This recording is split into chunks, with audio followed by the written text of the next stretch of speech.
So I'm really gonna just take this over, and he's just gonna listen to me talk. Is that okay with you guys, or? Yeah.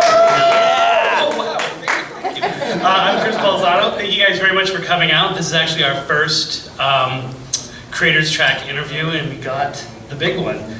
So we're really happy to have him here. Do you guys know who this is? Yeah. What do you prefer to go by? Do you prefer to go by Joe Bob or Joe Bob? Beautiful. Yeah. First question I'm gonna ask you, actually. Well, I wasn't. Because, you know, I think that's how we all know you. How close is that persona to who you actually are? Pretty damn close. It's just an exaggeration of things I would say if I was not on TV. Right. So you had no trouble coming up with that whatsoever when you were kind of making the transition? It just was like natural for you to just... You know, people, what you're asking me is how politically incorrect. Wait, can he be politically incorrect in here today? No one's videoing this or anything, right? People get extremely upset with me today when I am politically incorrect, but they were also extremely upset with me in 1982. Because it was still the same stuff in 1982 that was politically incorrect. The difference is, when I started out, the censor would come along and say, you can't say this or broadcast this or write this, because you're going to offend the older people, Joe Bob. You know? And so now that I'm one of the older people, they come along and they say, you can't say this or broadcast this or write this because you're going to offend the younger people, Joe Bob, the millennials, the post-millennials. So what the fuck?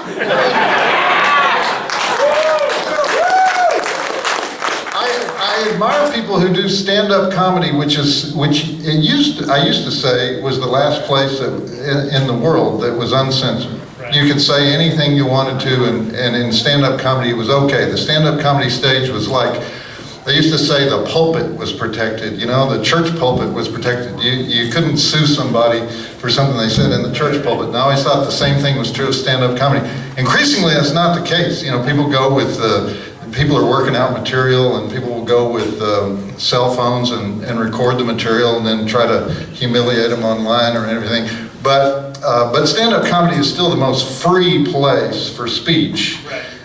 In the world, and keep that up, guys. You know, offend me. You know, that's what keeps us safe and sane. Well, do you think like the character himself was almost like a stand-up comedian, so you could say stuff because people were seeing it as not you, but as, you know what I'm saying, like an Archie Bunker? Oh, no. People were pissed off. Oh, no, I got picketed. I got, people were always demanding that I be fired. You know, this is from the very beginning. I mean, it's like, it's nothing new to me. You know, they say, aren't you afraid of the social media, Joe Bob? Well, actually, no. I'm more afraid of those crazy people in San Francisco that would show up and shake their fists in my face back in the 80s. What were they so offended by? It was always something different. I never knew exactly what it would be. Sometimes it'd be the Baptists, or the Catholics. Actually, the Catholics were worse than the Baptists because a particular column that I wrote where I said, you know, that great Roman Catholic double feature, I drink your blood and I eat your skin. Whatever the Catholic Defamation League is, got really angry, and they started right back there. Yeah, they started sort of monitoring what I said, you know, what I said and wrote. There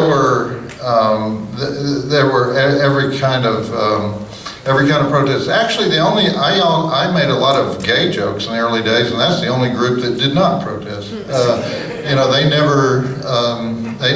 they said they always seemed to go along with the joke, you know. So I stopped picking on them because it wasn't any fun. When you, it's funny because, you know, I follow the signs kind of idea, right? And so I had, what am I going to ask him today? The first thing I was going to say is, you've done so much. What do you want to, what do you want to be known for? What do you want to be more? And then, unfortunately, I was listening to the radio and they were talking about how would you write the first line of your obit? What's the first paragraph of your obit? I'm not saying we're writing your obit. But what do you want to be known for? What have you done that you're most proud of or that most... I want the first line of my bit to be, he never apologized. That's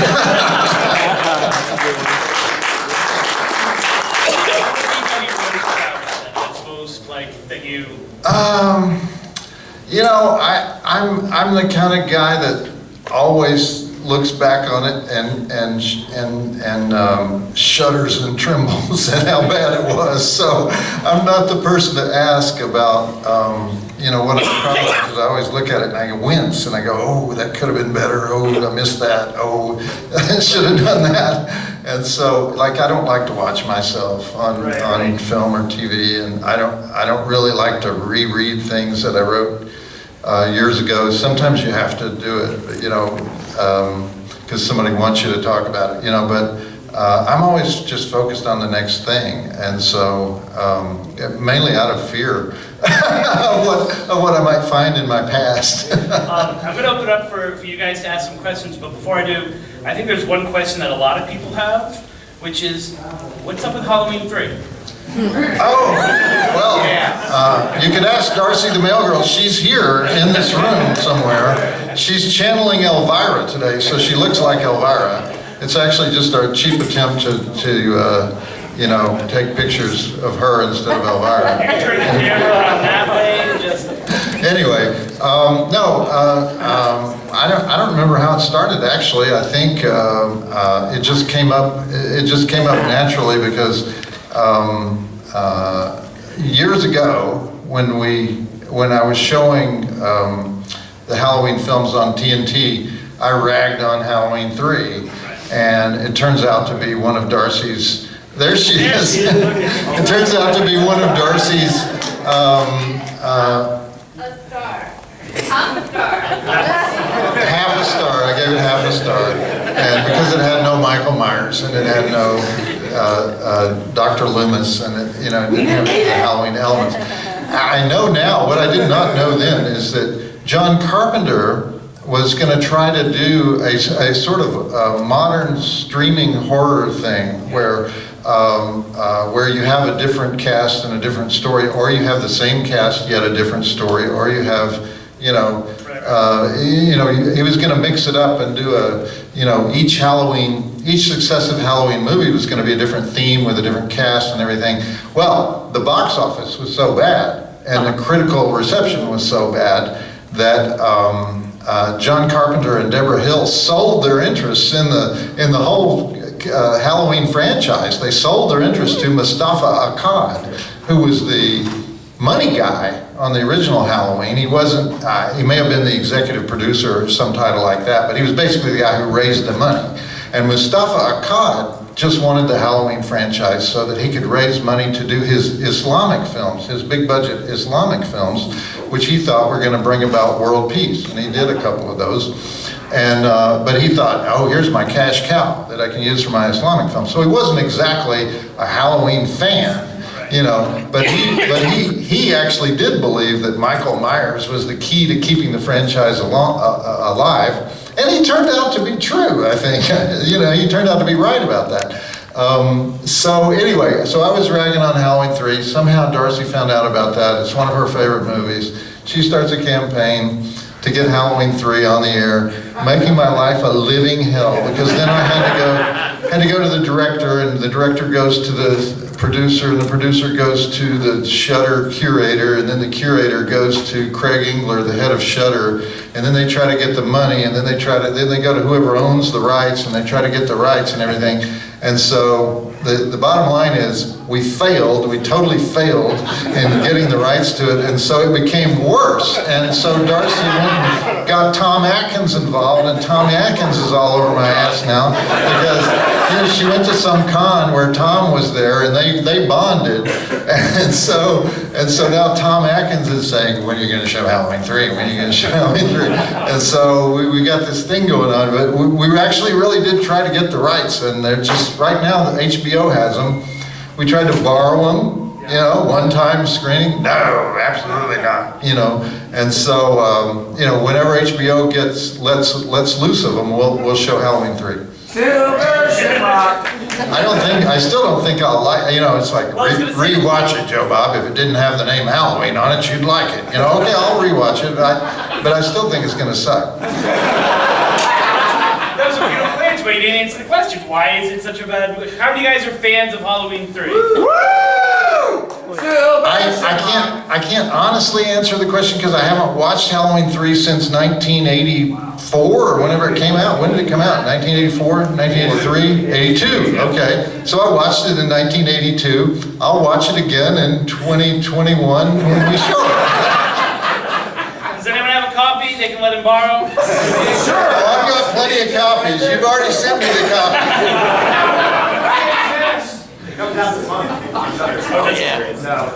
Halloween 3 does? No, that's impossible. They just announced it. They announced it? Fangoria put up its little streaming service for November. They have Halloween 3's on there, Trick or Treat's on there. Halloween 3 on Shudder though? On Shudder. It could be a Fangoria recommendation, but not on Shudder. Well, if we have it, then we'll show it. So the next question is, if they show Halloween 3 but leave you out, Well, I'm always happy to be left out, you know? do we have any questions from the audience? Yeah.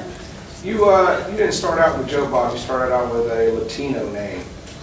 Yeah, that's right. When I was first going to do the column, I wanted to be a character called Bubba Rodriguez. And it was kind of an Andy Kaufman type idea, you know, of like the indeterminate race and indeterminate point of view, and it's sort of like every kind of redneck, including ethnic rednecks. And they said, no, you can't do that. You know, you piss off the Mexican Americans, and so we can't do that. And so I just made it the whitest name I could think of. Where do you think he's at today, and do you think he's having a good life? Where do I think Bubba Rodriguez is? Well, I included Bubba Rodriguez in the narrative. He's my lawyer. Yeah. That's funny. Anyone else? Yeah. Since we're in a day and age where bonus features are all over Blu-rays and DVDs, you can find any sort of information about the movie that you're watching. Like back in the 80s, it wasn't that simple. Like, how did you get all this information to talk all about these movies in such a Yeah. fashion? Can everybody hear that question in the back about, you know, information? A lot of these movies, I remember we didn't know where they came from. Because the film buyer would go over, I'm talking about the days at the movie channel in the early days of TNT, the film buyer would go over to they had a thing called MeFed, which was the Milan television market, where they would sell, you know, exploitation films, or the Cannes film market. They would sell exploitation films. People think of the Cannes Film Festival as the art films, you know, but there's 35,000 films playing in the Cannes film market, you know, which is on the side streets at Cannes. And so they would go over there, they would buy these they would buy them based on title. So we had one, they wouldn't even watch them, you know. So we had one called She's 19 and Ready. It was an Italian film, it was dubbed Italian film. She was about 45. But every time we showed She's 19 and Ready, we would get this huge number, this huge ratings number. And I'd say, oh no, we're showing fucking She's 19 and Ready again?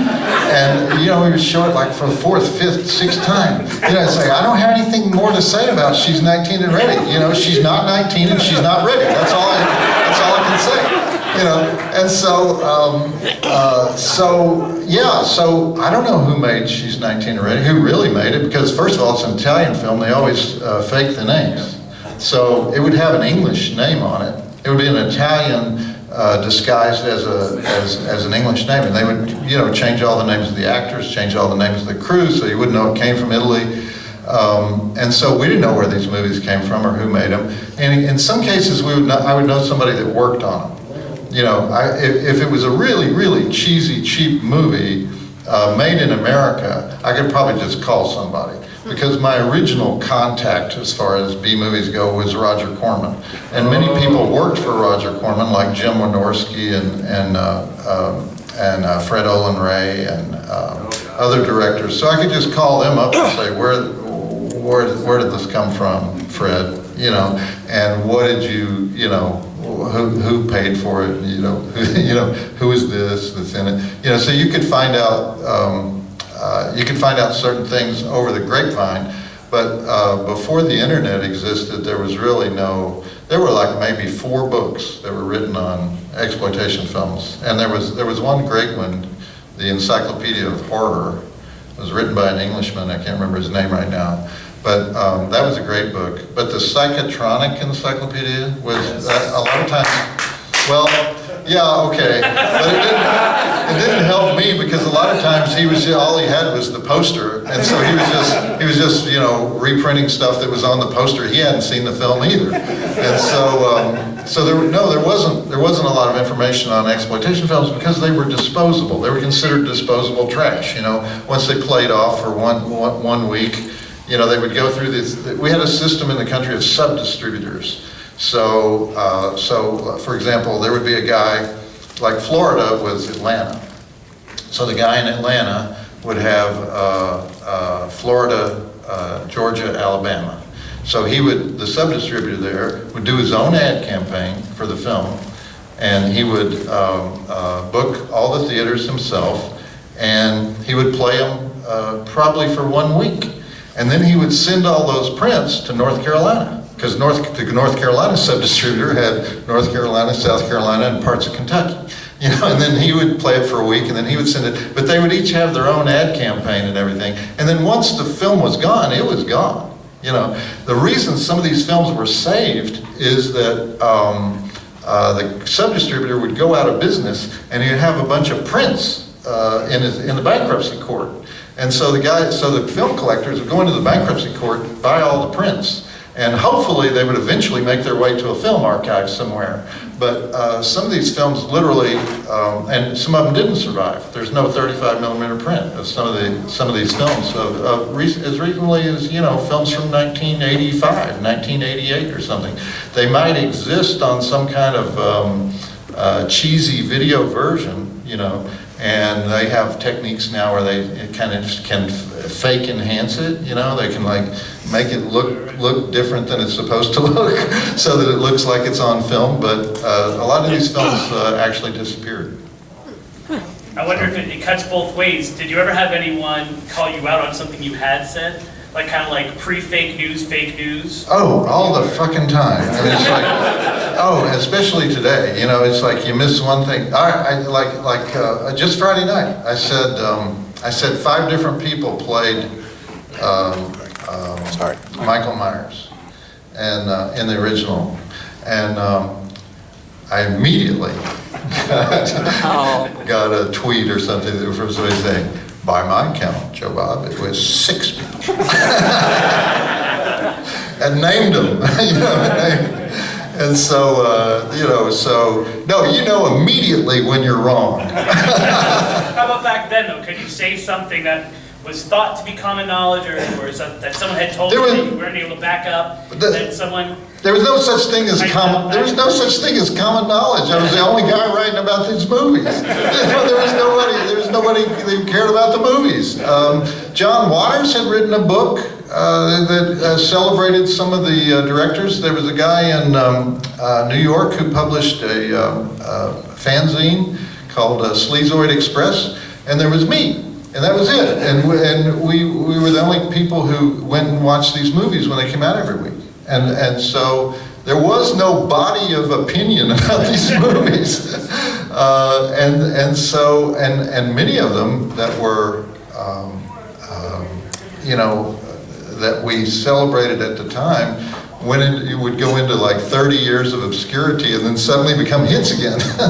And was that weird to then see you as an authority on a movie that you had just kind of like dug up, and all of a sudden like people are reporting your stuff back to you? And you have to understand, the people who were watching the movies when they were at the grindhouses and at the drive-ins, are not the same people who celebrate the movies today. And by that I mean it's not the same demographic, it's not the same audience, it's not the same type of audience, you know. If you went to Times Square in really as late as 1985, those theaters were rough. They were rough places, you know. It was people going in there for cheap thrills, and there better be kill scenes, and that's why the filmmakers were so much more honest at the time. They definitely knew what had to be in the film. They knew exactly what elements had to be in the film to hold the attention of a grindhouse audience for 2 hours. And one of the things that's missing from among guys who do homages, young guys who do homages to grindhouse films, is they're not greedy enough. They don't love money enough, and so they don't have the same motivation as the guys who originally the guys in Italy as well as the guys in America. There were really 3 hubs, and I'm getting real nerdy here. I mean, I'm getting real deep into this now. It's like. In my opinion, there were 3 hubs in this order: LA, New York, and Rome. And those 3 places invented every exploitation genre, or if they didn't invent it, they perfected every exploitation genre, and they spun it and they mixed it, and they all knew it. They kind of knew each other. I mean, Rome was a little bit separate. But still, those guys were constantly in New York. They would have to come to New York to film the first scene of the film, you know, before they went back to Italy and did the other 95% of the film, you know, because they wanted people to believe it was in America. And so they knew all the same guys. They knew the Times Square grindhouse guys. But once you become aware of the 3 different places, then you become aware that there are you can spot them right away. The LA films are bright, they're brighter, they're cleaner, you know, they're more like, they're so close to the Hollywood system that they have Hollywood system guys working on the films. And so, yeah, Halloween wasn't the first slasher film, but it was the first successful one because it's bright, because it's inoffensive. You know, it's not like the Texas Chainsaw Massacre. It's not like Night of the Living Dead, you know, indie films made out in the boonies, you know. And so the LA films are bright. The New York films are the opposite. They are dark as fuck, you know, and they are sleazy and they are weird and they go in plot directions that you can't predict, you know. And then the Rome films are all copies of either the LA films or the New York films, but they go in weird directions too. You know, they copy it, but they say, you know, we can't just do Alien. We have to have a slimier version of Alien. You know, we have to have a weirder version of Alien. So we'll copy Alien, you know, all the same plot points, you know, but we'll just make it, you know, a lot dirtier, you know. And so that's what Rome did. What's that? Alien contamination. Alien contamination, exactly. That's exactly what they did. They copied Alien, and but they put that whatever that giant monster is at the end. I don't even know what it is. I don't know what you call that. They got it. Cyclops. Yeah. So yeah, well, I guess it was a Cyclops. Yeah. So. So anyway, so that's the world, but that world was all about money. Yeah. You know, there was a particular neighborhood in Rome where all these guys had cheap office space, so they would see each other, and they didn't necessarily like each other, but they judged each other by how much money their last film had made. And so it's like they would just eat them up alive. If some guy that they saw every day had some movie that made $40 million. You know, they would just, and so what would they do? They would hire the same actors that he'd hired and do some version of the script that he'd done, you know. So, And then make it dirtier. yeah, and make it dirtier. Which is funny, because like, then the people who are doing it now, it's art, but it wasn't art for these guys, it was money. It was hitting all the right buttons and all the right Yeah, I mean, they were accomplished at what they did. I mean, but they would not, if they could save a penny, they would save a penny. I mean, you know, they would not go out of their way to spend a lot of money just because it was the closing shot of the film. As Alien Contamination proves, I don't think the Cyclops even, I think the Cyclops was supposed to advance and eat all the people, but they couldn't make it work. They couldn't make it work, so the people had to be mesmerized so that they walked into his mouth, right?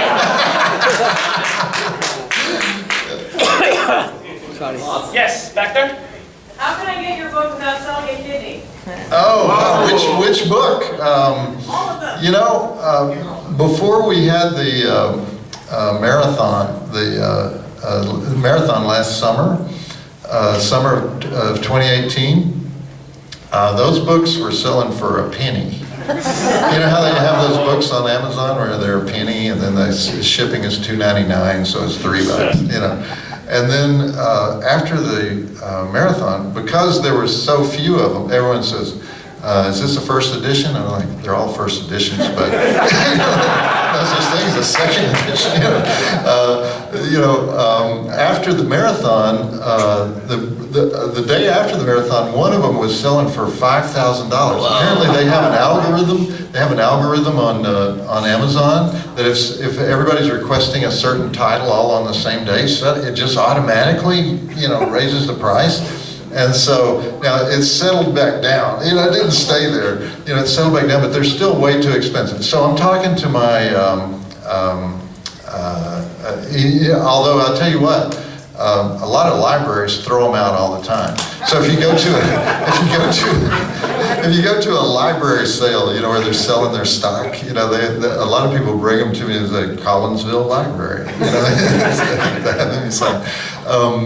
But I've been talking to my publisher about possibly reprinting, and there's a guy. See, the problem with all the stuff that I wrote is I didn't write it for one publication, so it's spread all over creation.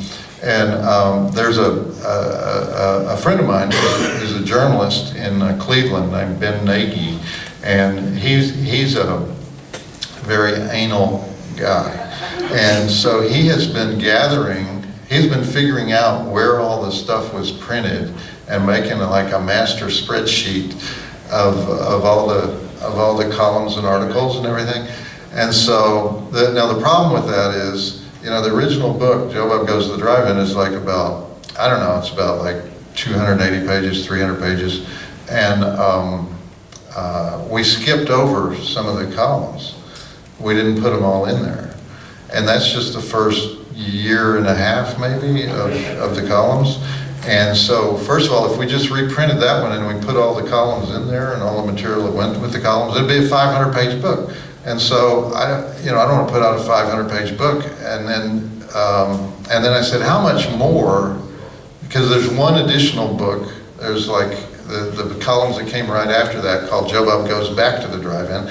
And then there's like a vast amount of stuff that was published in the years after that. And so I said, how many books would this be if all the books were the same size as the first book? And he said, oh, no more than 12 or 13. And I'm like, we're not putting out 12 or 13 books. We got to figure out some way to shrink this stuff down to size and get the highlights. And, so it's a project, So timeline, because she wants her kidneys, right? Timeline, like a year, maybe a year before we could actually get it, printed. And my publisher, I was off TV for 17 years, and during that time, I was writing books. But I was writing books for my publisher, There's a publisher for Waiting for Godot and books like that, European novels and stuff. And so when I go to him, it's a guy named Morgan Intrican. He's really famous in the publishing world. And so when I go and have lunch with Morgan and say, Morgan, these drive-in columns from the 80s. And he goes, what? And I say, I have all these drive-in columns from the 80s that I think people would buy them. And he says, what would we do with them? I said, we would print them. And he says, they're from the 80s? And I said, yeah. And they've already been in a book? And I said, yeah. And he says, well, how many of those could we sell? Like 50? And I'm like, no, Morgan, I think we could really, sell some of these. I know you're busy with that French novel that, it's really wowing them in Zurich and everything. And so we have these weird conversations where I'm saying, Morgan, I know this is like not the kind of thing you would normally read, but could you read like maybe 10 of the reviews? If I picked out the 10 good ones, would you read 10 of them? And it's like, yeah, okay, yeah, send them to me. And so supposedly he's reading them.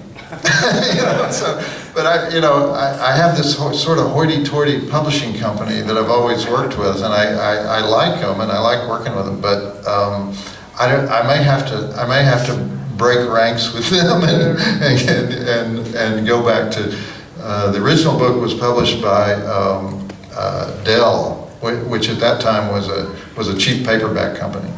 Right. So. Which medium did you like working in better? Did you like writing your column and kind of having, like that instant feedback of the magazine, or was it more of the TV and the reach of it? Actually, you know what I like best? I like doing my live show on stage. I like the stage the best because I like to be right there with the audience. When you're doing something on TV, it's like you're there with 8 guys in a concrete room. I mean, it's you have to keep up your energy. Yeah. When you're on stage, it's like you're right there with the people. I've been traveling around with my How Rednecks Saved Hollywood show, and that's what I like doing more than anything else. I was actually scared. How many saw the Halloween Hootenanny? Yeah. The rest of you have to leave now. But, the Halloween Hootenanny. I wanted different movies. I wanted some guests. All the guests said no. Well, wait, can we go back to yeah. What movies did you want? What guests did you? Well, I wanted Halloween 3 was one of the movies that I wanted. I mean, I'm not going to say what guests turned me down. I don't know. But so when it got time to do the show, it was like, okay. Darcy, it's just us. It's just like, I'm going to talk, and then you're going to talk, and then, we're going to take stuff from the fans. And, it's sort of like when you have a struggling radio show, what do? You take phone-ins. Right. And so I said, why don't we, let's like the fans like us, let's use that. And so we didn't have a lot of material to work with. The next day, Craig Engler tells me, is the best performing special that we've done. So you never know. You never know.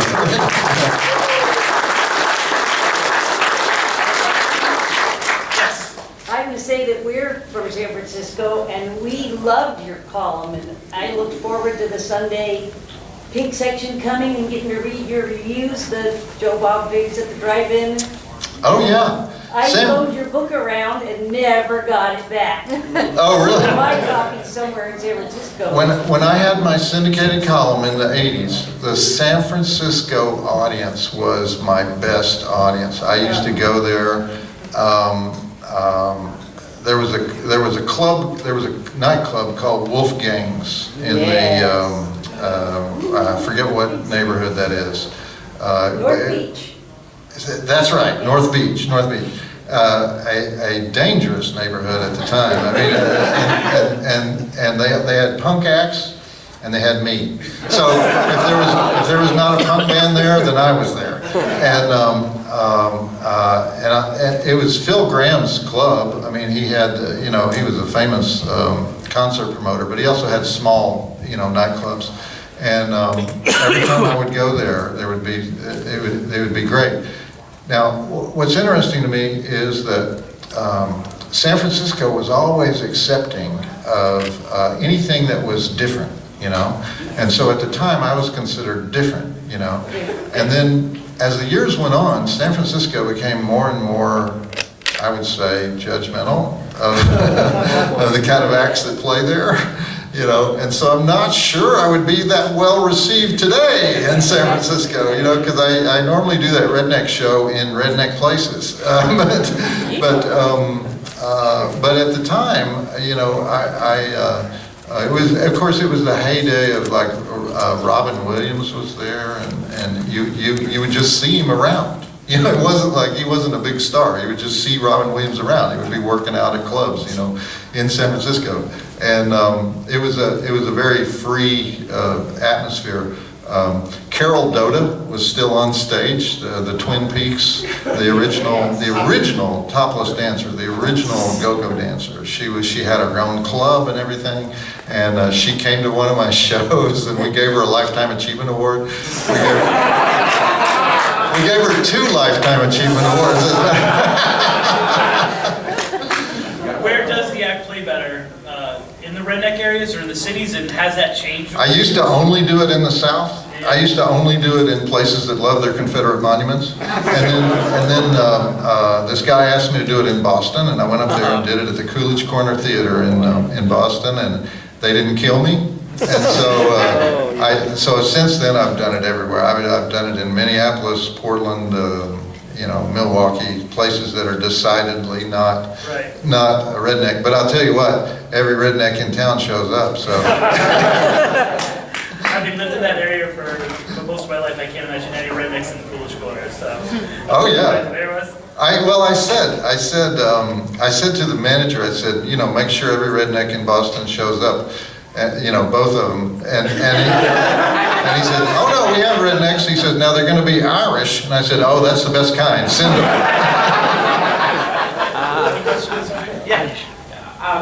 I'm curious to know how you deal with all the different things you do professionally. Like, is there a little part of your brain thinking about, horror movies, and a little part of your brain thinking about satellites at the same time, or do you do like different things? Oh well, you're referring to that. Really serious book I did on the satellites, which was, I will never do a book about science or engineering ever again. I'll just start with that. That was the hardest thing I ever wrote.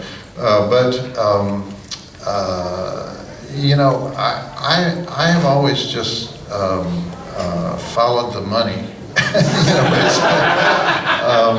I can't really do that much while I'm doing this Shudder stuff because Shudder is it's a pretty demanding schedule to keep it well. The combination of doing the streaming show and doing my live show is kind of like taking all my time. I'm supposed to be writing a book and I'm not.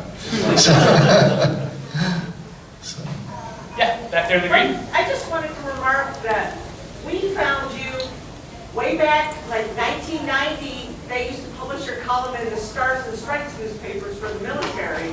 That's right. And how popular you were with all of us as rednecks in the military. I had a lot of fans. At the time. I had a lot of fans at Stars and Stripes, the overseas newspaper for the American Armed Services. And this is something that happened to me. It's happened to me 10 times at various publications. Someone they get a new editor, and the new editor feels like the traditional role of the publication is wrong. And that I'm the symbol of the wrongness. And so I was eventually dropped from the Stars and Stripes, but I was in there for years. And I have a lot of military fans to this day.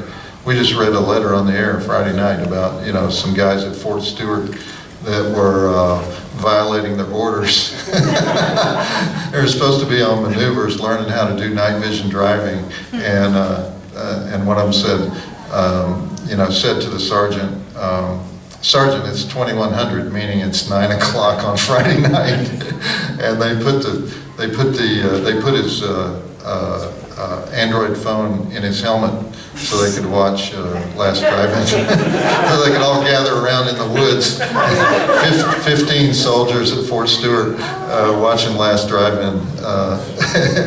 And so, yeah, I've always had a good military audience.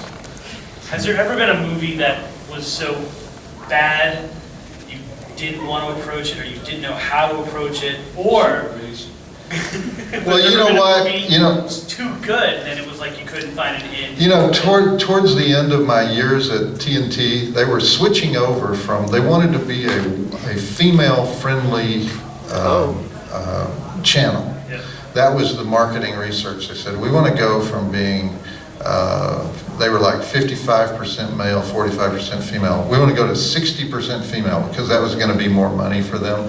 And so they were trying to make me more female friendly because apparently whatever numbers they had on my show showed, that I was like way over the limit in terms of males compared to females, which would actually comport with what the horror audience was. I mean, the horror audience was, overwhelmingly male. But anyway, they started making me show mainstream Hollywood movies. I showed fucking Look Who's Talking To. And that was just the beginning of the end for me at TNT. That just didn't work at all. So, yeah. Question? Yeah. Yeah, I discovered you by Cinemassacre and Monster Madness. Do you remember that? What's that? Monster Madness, James Rolfe. James Rolfe, yeah. Yeah. He talked great detail about your show. So what do you think about him? Because I think he's a perfect horror scene person to talk. James Rolfe is great. For those of you who don't know James Rolfe, he does Cinemassacre. He's the angry video game nerd, and before we did the marathon, the first marathon on Shudder, which Shudder was not that excited about, they were not that excited about doing it. James Rolfe did a series of interviews with me that completely. Sort of put us over the top in terms of introducing me to people that had never seen the show.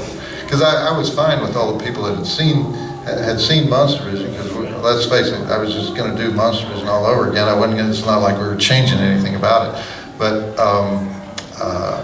for the generation that came after, James Rolfe really brought a huge number of viewers to that original marathon. So I can't thank him enough. And what he does is similar to what I do. He just does it for the world of video games. Yeah, I'm a great admirer of James Rolfe. He came to my Redneck show, by the way. I did it in Phoenixville, Pennsylvania, the Blob Theater, where they have Blob Fest every year. And James Rolfe was there. So. Yeah. When you're talking with Craig over at Shudder, do you give him a list of films you would like to see show up so that way you can group all the time on them? Oh yeah. We give them films that we want to see all the time. I mean, now you don't really talk to Craig. You talk to people under Craig. Sam Zimmerman is the curator. If you want to follow somebody that you can, if you want to hound somebody about a movie that you want to see on Shudder, Sam Zimmerman. But actually, the best thing to do is just hound Darcy, because Darcy will first of all she knows every film.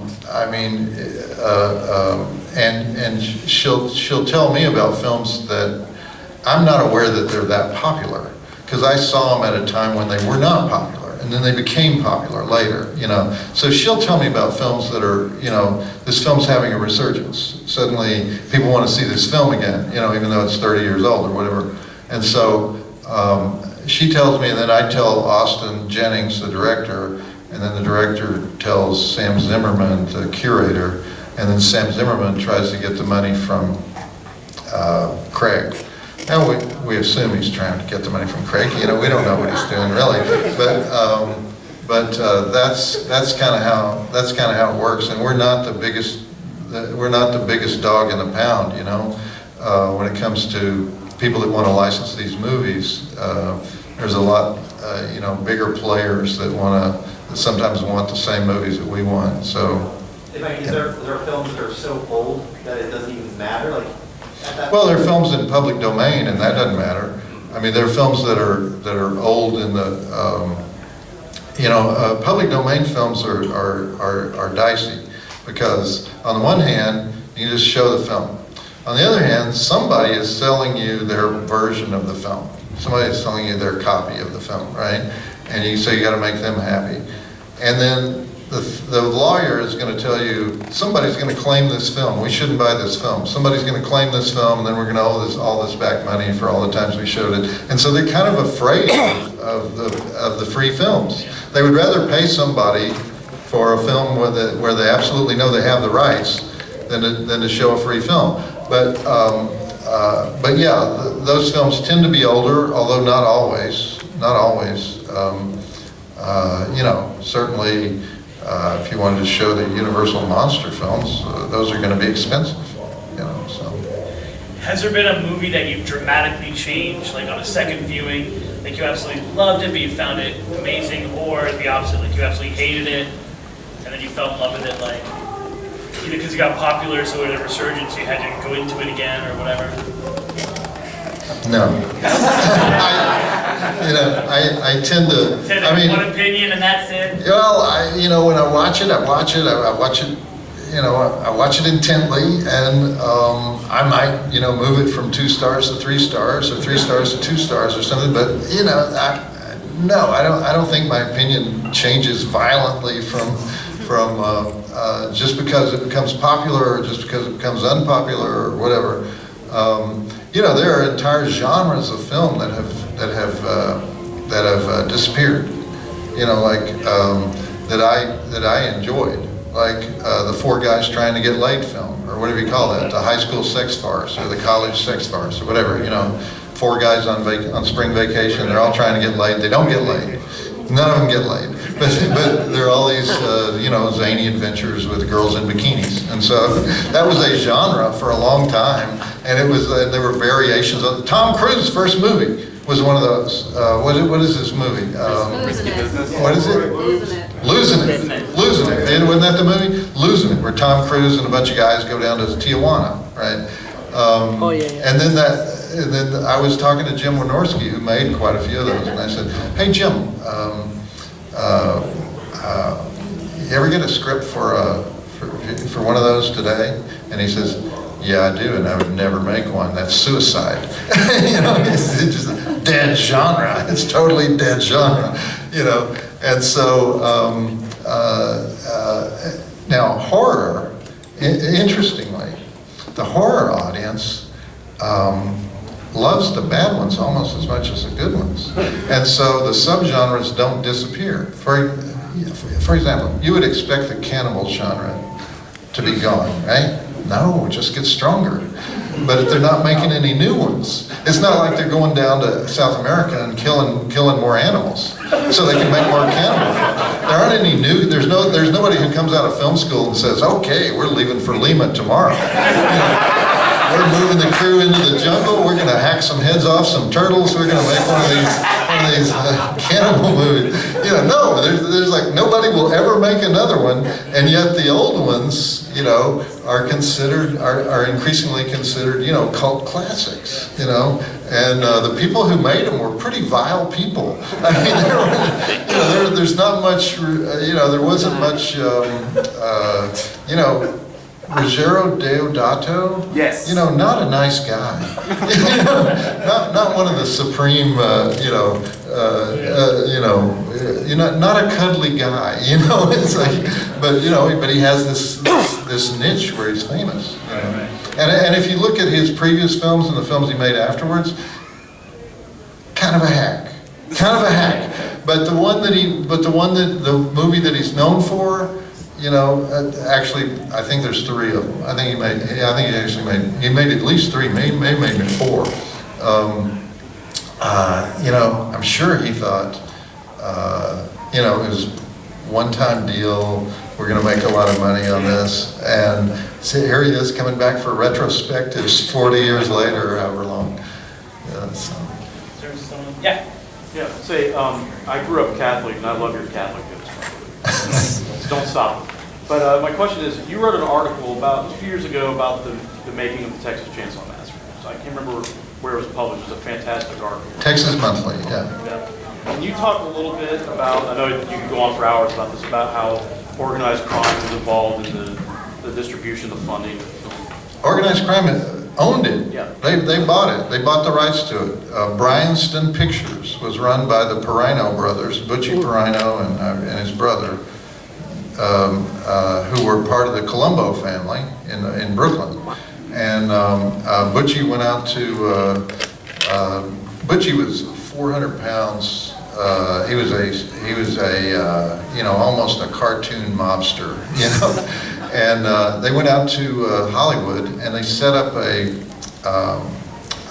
distribution company called Bryanston Pictures, and they started acquiring not just exploitation pictures. I mean, the two most famous pictures that they distributed were Deep Throat, which is what got them into the business to begin with. They couldn't believe the kind of money that the movie made. And then the Texas Chainsaw Massacre. Well, they had so much money from those two films that they started buying sort of, quote, legitimate films to make sure that the front was intact, so that a typical mob operation where you pay $100, you pay somebody $100, and you tell them they're going to get $100 every year, and then the second year they don't get anything, and you've just bought the thing for $100. I mean, that's the way they do it, and so that's why we don't know how much money the Texas Chainsaw Massacre made, but the forensic accountants who have been in there on it, over the years, think that it's probably the most successful independent film in history because it played in so many different countries. It played all over the world, and it played under many different titles and in many different cuts, and they would send it anywhere. So. Yeah. Two things. So for cannibal movies, there was one kind of recently, Green Inferno, Eli Roth. I don't know. That's true. That's about the only one I can think of. But when are you bringing your redneck show to Florida? Yeah. Well, I did it in Jacksonville just recently. I did it a couple of shows at the Repertory Theater there in Jacksonville. Send me some venues that we can contact, and I would love to bring it to Tampa or Orlando or Tallahassee or Fort Myers. No.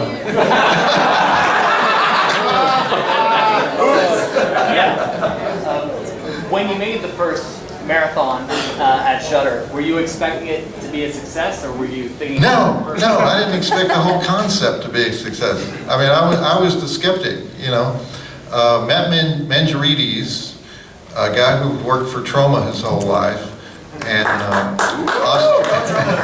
Austin Jennings, a guy who's worked mostly for MTV most of his life. He does those pregnancy shows. They came to me and said, we want to take this to Shudder, and I mean, 20 people have come to me over the years and said, I want to take this to somebody. I'm a TV executive. I want to put this on this network. I want to do this. I want to do that. And I always say yes. I say, yeah, let's go. And then I never see them again. And so these were the two lamest guys yet, because yeah, right, you work for Troma, you do the pregnancy shows for MTV. Okay, good. So we had lunch, and I liked them, and I said, sure, go with it. And sure enough, a month later, some Shudder guy shows up, and he wants to have lunch, And so we decided we would do a 54-hour marathon. Because they said, what do you want to do? And I said, well, there's no reason to come back unless we do something big, So we wanted to do a 54-hour marathon. It's like the Jerry Lewis telethon, the old Jerry Lewis telethon, where he would stay up, for all Labor Day weekend. you know, and so, and I said, and let's do it on Labor Day weekend, you know, and make it a full out parody of the old Jerry Lewis telethon. So that was the concept. And, you know, we said, how many movies is that? You know, and it was a lot. It was like, I don't know, I think it was like 28 movies. I think it was going to be 28 movies. And so we started working on that, and it got canceled. They had a management change, it got canceled. And which frequently happens in TV. You know, a new group comes in, they don't want to do that. And so we got the call on one Friday, you know, I'll stop working on it, we're not going to do it. And an executive named Owen Shiflett at Shudder says, I tell you what, he says, I've got $30,000 in a slush fund. He says, don't kill me. You know, I know there's very little you can do with $30,000. He says, but and don't say no immediately. Think about it over the weekend. And so we got off the phone. We got off the phone. As soon as we're off the phone, I said to Matt and Austin, fuck no. Fuck no. You know, we can't do shit with that. You know, what are you gonna do? One movie? You know, it's like, you know, you can't even build the set for that, you know? And they're like, yeah, we kind of agree with you. We kind of have to walk away. And so that was on a Friday. On Sunday morning, Austin and Matt called me and they said, well, you know, the landscape has changed a little bit. All the crew will work for free.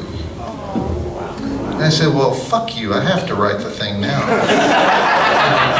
and so I said, you know, and they're saying, we think we can do like a triple feature.